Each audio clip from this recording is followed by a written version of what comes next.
نیت جو ہے نا یہ سب سے زیادہ پلٹا کھانے والی چیز ہے۔ نیت آپ کو عمل سے پہلے بھی چاہیے، عمل کے دوران بھی چاہیے، اور عمل کے بعد بھی چاہیے۔ کب تک؟ مرتے دم تک، آخری لمحے تک یہ نیت۔ کیوں؟ کسی بھی لمحے، بعض اوقات انسان پورے اخلاص کے ساتھ عمل کرتا ہے، عمل کے دوران بھی اپنے اخلاص کی حفاظت کرتا ہے، لیکن 20 سال 30 سال کے بعد جا کر، کیونکہ حالات بدلتے ہوئے پتہ نہیں چلتا۔ اللہ کے نبی صلی اللہ علیہ وسلم کو فرمانا ہے، یہ نیت کا محل جو ہے وہ دل ہے، اور یہ دل آپ صلی اللہ علیہ وسلم نے فرمایا کہ یہ جو فتن کی ریاح ہوتی ہیں، یقلبھا، یہ اس کو ایسے پلٹاتی ہیں جیسے یہ کوئی سوکھا ہوا پتا جب ٹوٹ کے گرتا ہے تو ہوائیں اس کو کیسے ظہرن لبطن آگے پیچھے پلٹتی رہتی ہیں، اس پتے کو پتہ بھی نہیں چلتا۔ جب یہ فتنے آتے ہیں اور دل کو کس طریقے سے اس کے ایمان کو یہ گھما گھما کے پٹکتے ہیں، بندے کو پتہ بھی نہیں چلتا۔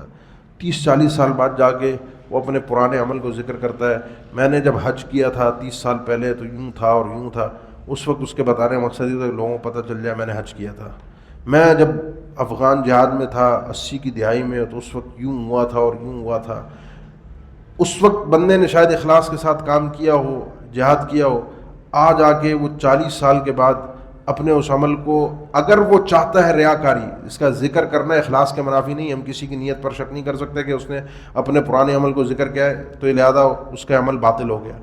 نیت کے معاملے میں مجھے اور آپ کو کسی کے اوپر بھی حکم لگانے کا اختیار نہیں ہے۔ یہ چونکہ ہم تعلیمی مرحلے میں بیٹھے ہیں تو تعلیمی مرحلے میں سکھانا، بتانا وہ بات ہو رہی ہے کہ عمومی، کسی کی نیت پر بات نہیں ہو رہی کہ کسی نے اپنی نیت کے ذریعے سے اپنی ناموری اور شہرت چاہیے۔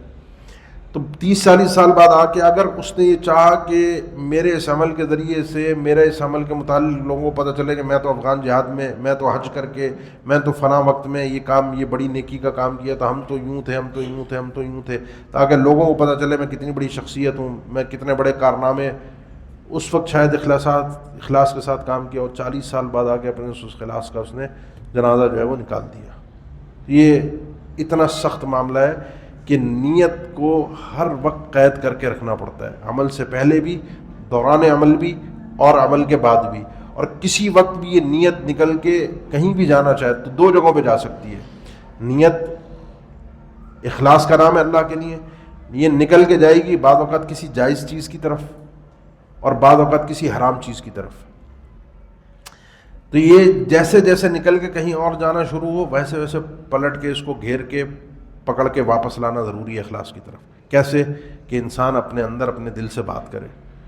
جیسے کوئی خیال آئے نا کہ نام مری شہرت، تو فوراً رک جائے اس عمل میں، دوران عمل، بعد میں اپنے آپ سے بات کر، اپنے دل کو یہ جواب دے کہ نہیں، یہ عمل صرف اللہ کی رضا کے لیے کیا تھا، اس میں کوئی اور مقصد کو پیدا کرنا، کسی اور طرف سوچ لے کر جانا، یہ چیز میرے عمل کو برباد کر رہی ہے۔